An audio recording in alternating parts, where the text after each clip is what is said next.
Oh yes, beautiful, wonderful, delicious slipcovers, accumulating wealth by the second. It doesn't matter if it's a studio release or a boutique release. A slipcover is always a welcomed addition to any collector's collection because they know that it is an easy investment. They know it's going to pay off. They know it adds prestige to your shelf. When people see a shelf full of movies with slipcovers, they go, man, that looks really nice. It looks way better than that, like, dude I know down the road who has a bunch of boring, dusty books. And I go, yeah, I know. And for a while, life was pretty good. We just got a movie no one cared about, Nightmare on Elm Street, the remake, got the 4K deluxe treatment from Warner Brothers. They gave it a beautiful slipcover. The world was happy. They announced the Hitcher was coming to 4K. And me being the person I am, just assumed it's a no-brainer that obscure 80s movie would also get a slipcover. But I've been seeing, post after post on social media from people getting the US release. And what's missing? A slipcover. And then I do some digging. And you know what I find? Warner Brothers has decided that no Blu Ray release from them going forward is going to get a slipcover. But here's the thing, guys. The Hitcher is a 4K. And there's still no slipcover. Yet, we are the greatest country in the world, the United States of America. And I look abroad, and I see these junky foreign versions. And you know what they all have? Slipcovers, deluxe boxes, beautiful boutique treatments. Now I know that disc is worthless, and that slipcover from them is made with lies. But why can't we take that concept, rip it off, make it here in the United States, make it better, and put the American flag on it and say, hey, this is the release everyone in the world's going to want. But instead, all we got is a big bag of disappointment, because the release that could have been one of the top releases of the year is now just suddenly going to be sitting in the bargain bin. It's going to be in Goodwill because no one's going to want it without that slipcover. And I, for one, am appalled. I guess Warner Brothers is no longer going to be putting slipcovers on anything. If they're not going to put it on that, they're not going to put it on anything.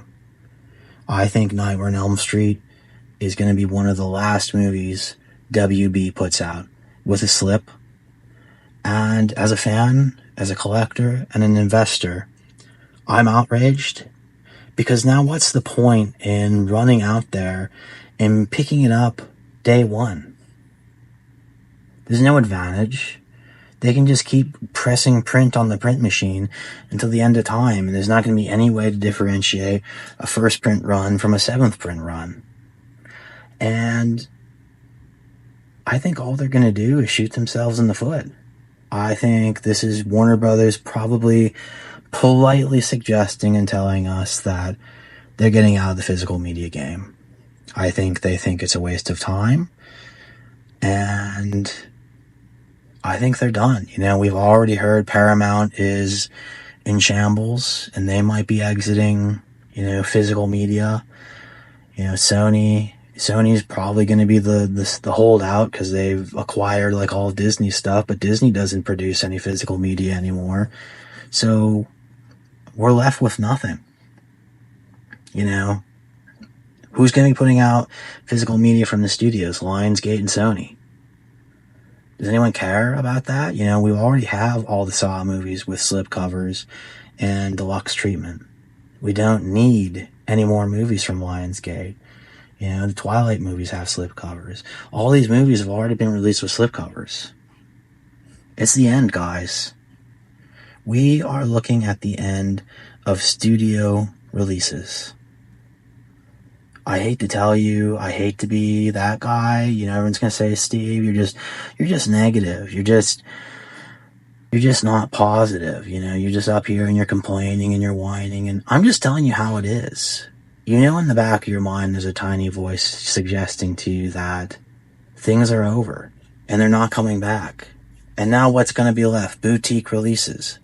But do you think they're going to be able to afford to pay the license to all these movies? No. So stuff is going to get, you know, released no more. You know, it's just going to be the occasional movie. You know, do you think Arrow Video would be able to put out, you know, something like Night Swim if it didn't have a physical media release? I mean, the boutique market can't even put out, like, a movie like, what is that movie? Like in the one in the basement, like where the girl gets, like, taken by, like, some weird tall chick. Like, it begins with a B. It doesn't matter. No one cared. You know, it wasn't a hit. No one wanted it on physical media. No one thought about it until they realized it wasn't available. So, who are we kidding ourselves? It's over. It's done. All it's going to be left is boutique. And the boutique companies are going to start collapsing. And then it's over. I've been telling you 3 to 5 years is all it's left for physical media.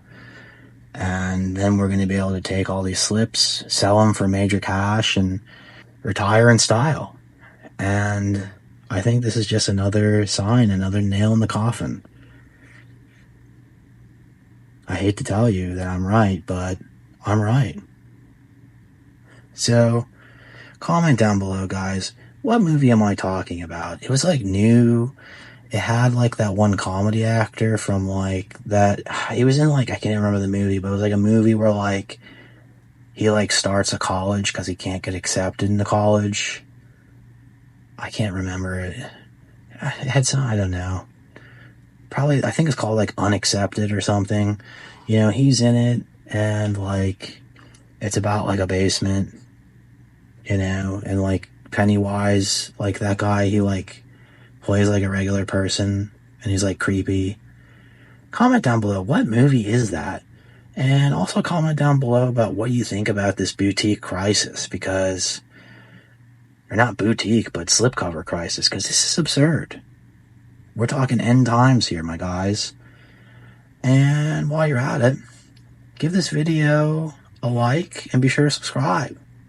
So until next time, my guys, keep slipping.